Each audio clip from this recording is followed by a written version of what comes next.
Imagine being a stranger, driving down a street in Chicago, Boston, or Philadelphia, a street recently covered with snow. You see a chair in a shoveled-out parking spot. You don't know what to make of it. Perhaps someone is getting ready to load furniture onto a truck. Perhaps the trash collectors neglected to pick up something being thrown out. Or perhaps the chair fell off the truck. You drive a little further.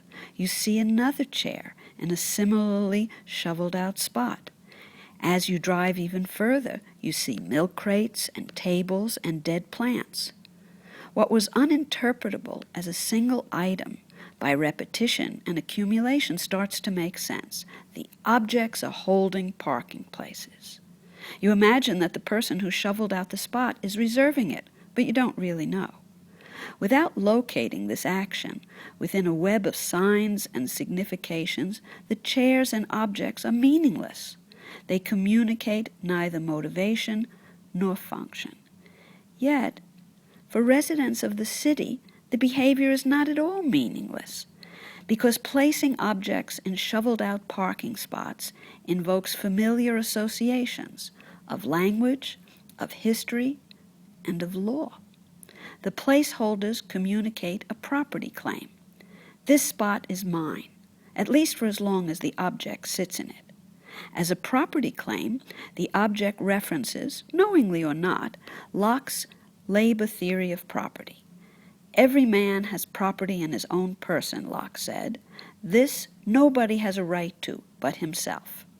The snow shoveler performed the labor of removing the snow and publicly announces his claim to the use value produced. The chair in the shoveled-out spot can be deciphered and understood, and as a consequence consistently responded to, because both the shoveler and the audience share legal cultural membership. They collectively participate in the circulation of tropes and concepts that include labor, property, right, and trespass, fundamentally legal concepts.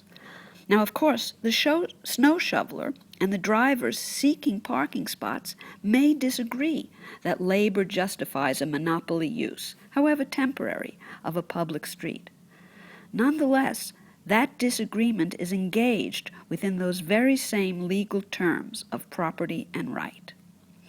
In its formal, textual, and professional sense, the law is entirely absent. There are no registered deeds, no titles, no stamps, no seals.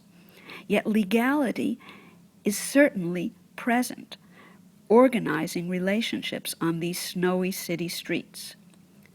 The chair in the snow signifies tacit, deeply sedimented, and common understandings of right, property, and trespass. The legal facts of public space, the truth of who owns and who can use this space, for what and for how long, no longer command unremarked deference, but instead demand reconfirmation of their relevance and legitimacy. This is the rule of law in its most durable, commonplace, and perhaps most powerful sense, as it is enacted, lived, and reaffirmed every day.